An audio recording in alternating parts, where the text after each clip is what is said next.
Do you ever find yourself in the same relationship patterns over and over again?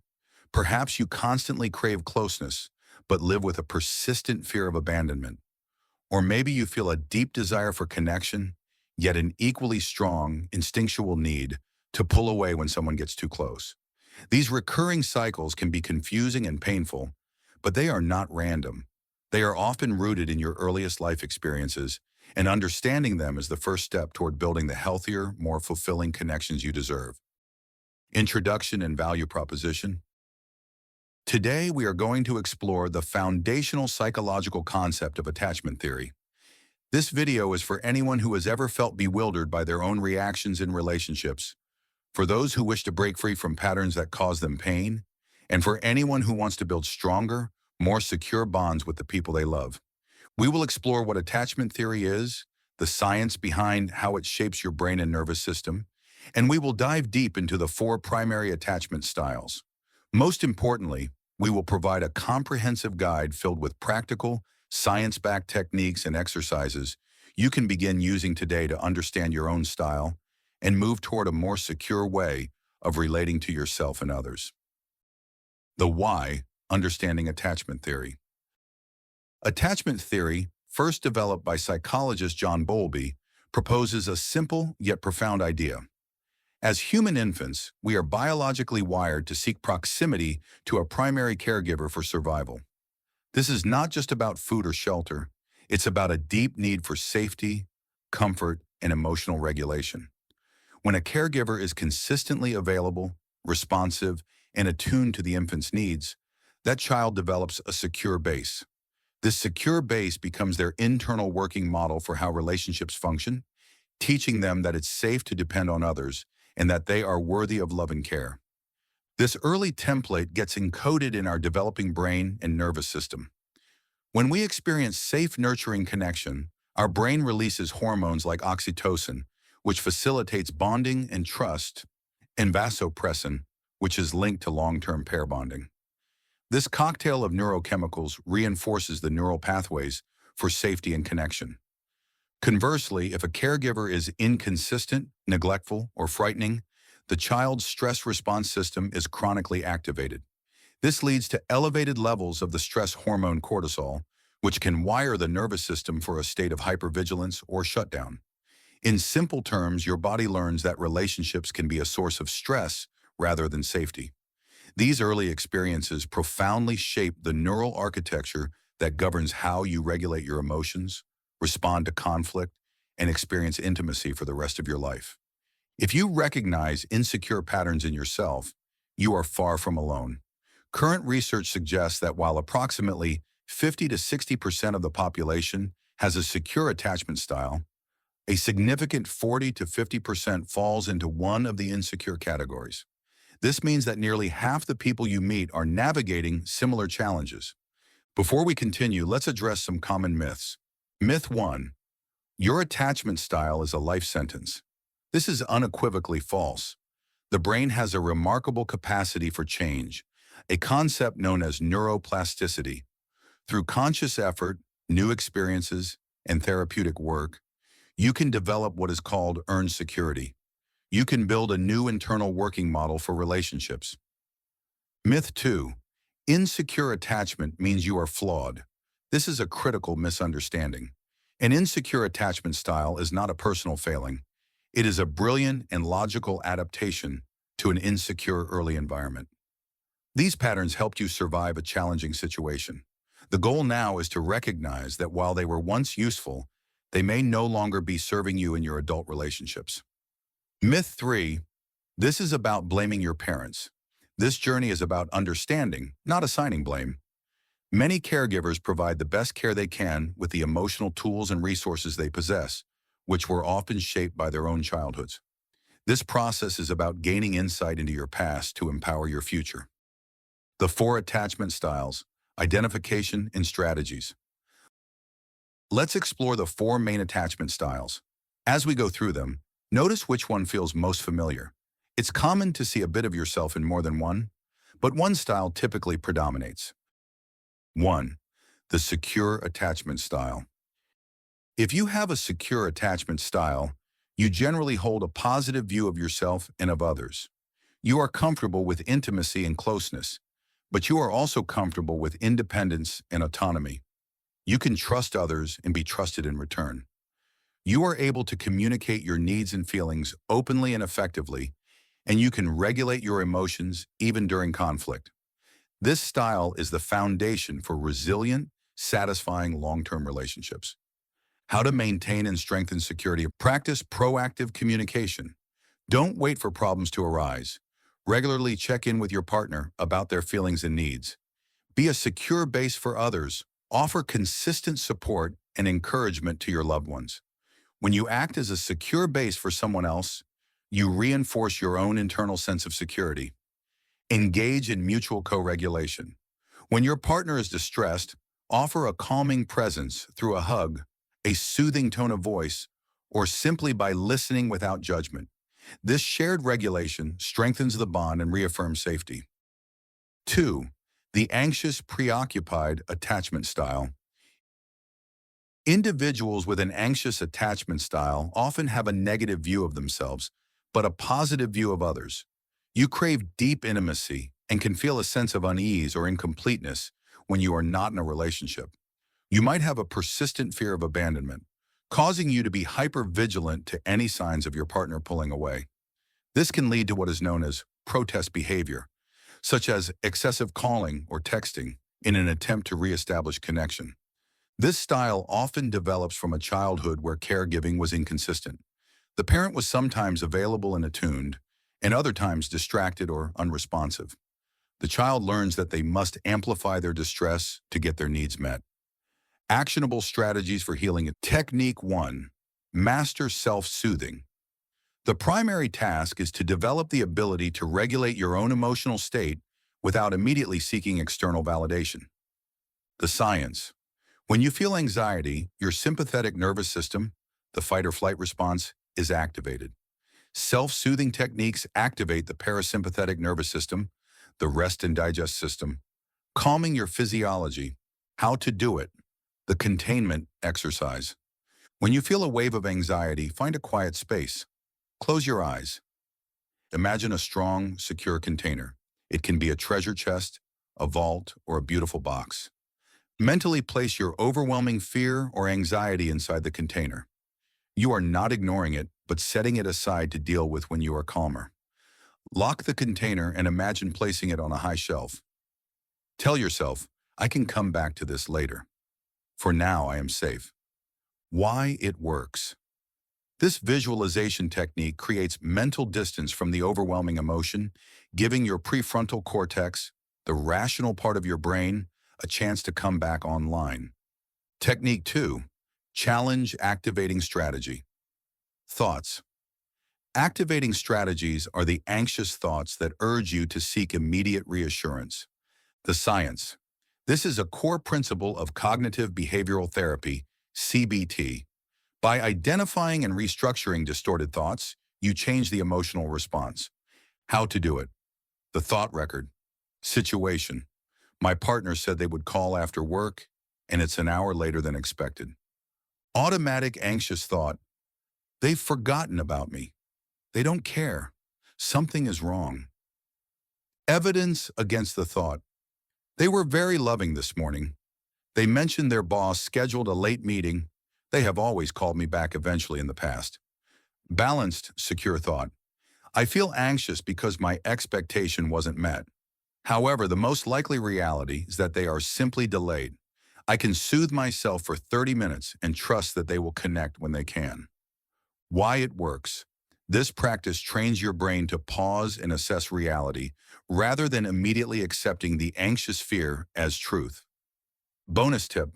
The role of physical exercise. High-intensity interval training, HIIT, or even a brisk 20-minute walk can be incredibly effective for managing anxiety. Exercise burns off excess cortisol and adrenaline and releases endorphins, which have a natural calming effect on the nervous system. Make it a non-negotiable part of your routine. 3. The dismissive avoidant attachment style. If you have a dismissive avoidant style, you likely have a positive view of yourself, but a negative or distant view of others. You pride yourself on your independence, self-sufficiency, and emotional control. Intimacy and closeness can feel threatening or suffocating, leading you to create distance in relationships. You may have learned to suppress your emotions in your need for connection to avoid potential rejection or disappointment. This pattern often originates from a childhood where caregivers were emotionally distant, rejecting, or dismissive of the child's needs. The child learns that relying on others is fruitless and that the safest path is to rely only on oneself. Actionable strategies for healing. Technique 1. Reconnect with your body. Avoidance is often a process of intellectualizing and disconnecting from the physical sensations of emotion. The science. Emotions are not just thoughts, they are physiological events.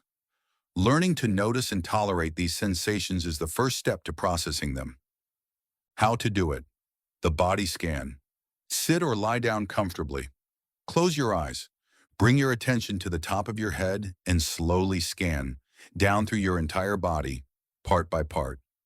Simply notice any sensations, tightness, warmth, tingling, emptiness, without judgment.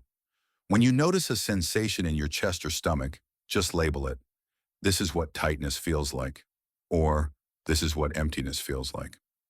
Why it works. This practice rebuilds the neural pathways between your mind and body. It teaches your nervous system that you can experience emotional sensations without being overwhelmed by them. Technique 2, practice low-stakes vulnerability.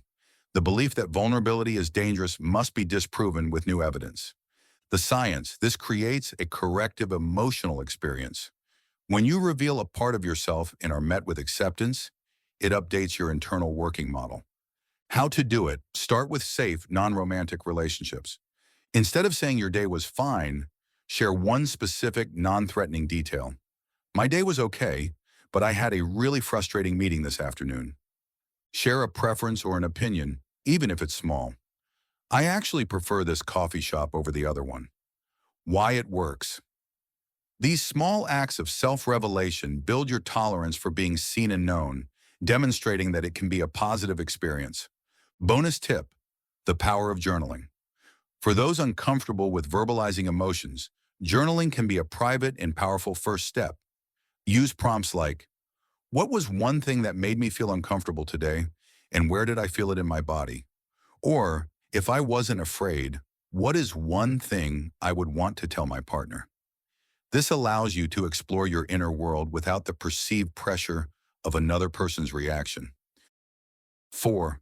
The fearful-avoidant, disorganized attachment style.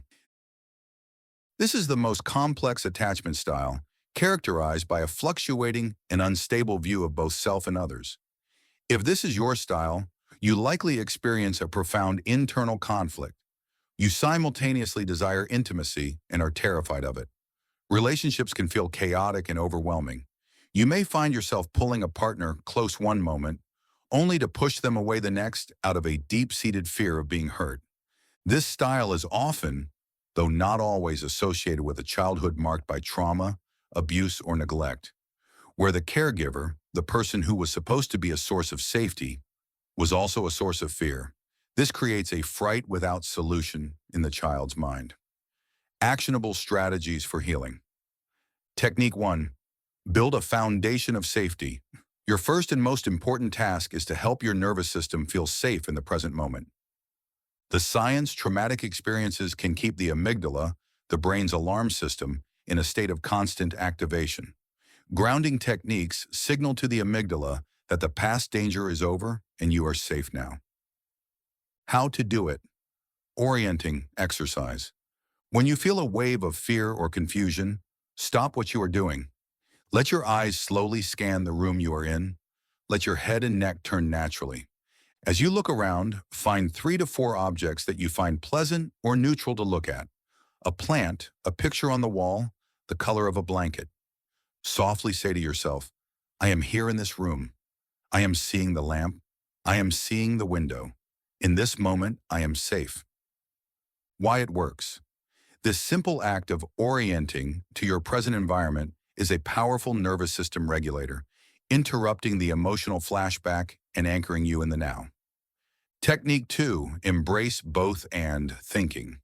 This is a core concept from dialectical behavior therapy, DBT, that helps reduce the black and white thinking that fuels internal conflict. The science. It allows for the integration of two seemingly opposing truths, which reduces mental tension and self-judgment. How to do it: instead of thinking, I want to trust my partner, but I'm afraid they will hurt me, reframe it as, I want to trust my partner, and I am afraid they will hurt me. Instead of I love them, but I need to run away, try, I love them, and I feel a strong urge to protect myself by running away. Why it works. This phrasing validates both parts of your experience. It acknowledges the reality of your fear without negating your desire for love. This reduces shame and allows for more thoughtful, less reactive decision-making. Bonus tip: the importance of rhythm and routine. For a nervous system wired for chaos, predictability is deeply healing. Creating a simple, consistent daily routine, waking up at the same time, eating meals on a regular schedule, having a brief wind-down ritual before bed, can provide an external structure that fosters a sense of internal safety and stability. Navigating relationships, how to interact with different attachment styles. Understanding your own attachment style is a monumental step, but relationships are a dynamic between two people. Once you have this knowledge, you will inevitably start to recognize these patterns in your partner. Here is a guide to interacting with partners who exhibit insecure attachment patterns. If your partner has an anxious, preoccupied style, the core fear of an anxious partner is abandonment. Their nervous system is on high alert for any sign of disconnection. Therefore, the antidote is consistent reassurance and reliability. Do be predictable and consistent. Small acts of reliability are hugely regulating for an anxious partner. If you say you will call at 6 p.m., make every effort to call at 6 p.m. If you're going to be late, a quick text saying, "Hey, running 15 minutes late, but I'm looking forward to seeing you," can prevent hours of anxiety for them. Do offer proactive reassurance. Don't wait for them to ask for it. When you are leaving for a trip, you might say, "I'm going to miss you so much while I'm gone, and I'll be thinking of you. I'll text you when I land." This anticipates their fear and soothes it before it escalates. Do validate their feelings. When they express a fear, even if it seems irrational to you, avoid dismissing it. Instead of saying, "You're being crazy, I would never leave you," try validating the underlying emotion. "I hear that you're feeling scared right now. I can see how my being distant yesterday might have triggered that fear. I want to reassure you that I am here and I love you." This shows them their emotional world is safe with you. Don't criticize their need for connection. Viewing their need for closeness as needy or clingy will only amplify their core wound of being too much. Instead, see it as their strategy for feeling safe and connected. If your partner has a dismissive avoidant style, the core fear of an avoidant partner is being engulfed, controlled, or losing their autonomy. To give them space, especially during conflict. When an avoidant partner says, "I need some time to think," honor it. They are not trying to punish you. They are trying to regulate a nervous system that is overwhelmed. You can say, "Okay, I understand you need space. Can we agree to check back in on this in an hour or tomorrow morning?" This respects their need while ensuring the issue doesn't get swept under the rug. Do focus on shared activities. Avoidant partners often connect better through shared experiences rather than face-to-face emotional processing. Going on a hike, cooking a meal together, or working on a project can be powerful ways to build a bond without the pressure of a deep talk. Do use I statements in present problems. Logically, when you need to address an issue, frame it calmly and from your perspective. "I feel lonely when we don't have much quality time during the week. I was wondering if we could plan a specific date night." This is much more effective than an emotional accusation like, "You never make time for me." Don't take their need for independence. Personally, their self-sufficiency is a protective strategy learned long ago. It is not a reflection of your worth or their love for you. Celebrating their independence while gently inviting connection is the key. If your partner has a fearful avoidant, disorganized style, This is the most complex dynamic, as the partner is battling both a fear of abandonment and a fear of engulfment. Their behavior can seem erratic, pulling you close one day and pushing you away the next. The absolute non-negotiable foundation for interacting with a fearful avoidant partner is safety. Do prioritize consistency and calmness. Your emotional stability is their anchor. Avoid big, sudden emotional reactions. Strive to be a calm, predictable presence in their life. This consistency slowly teaches their nervous system that you are a safe person.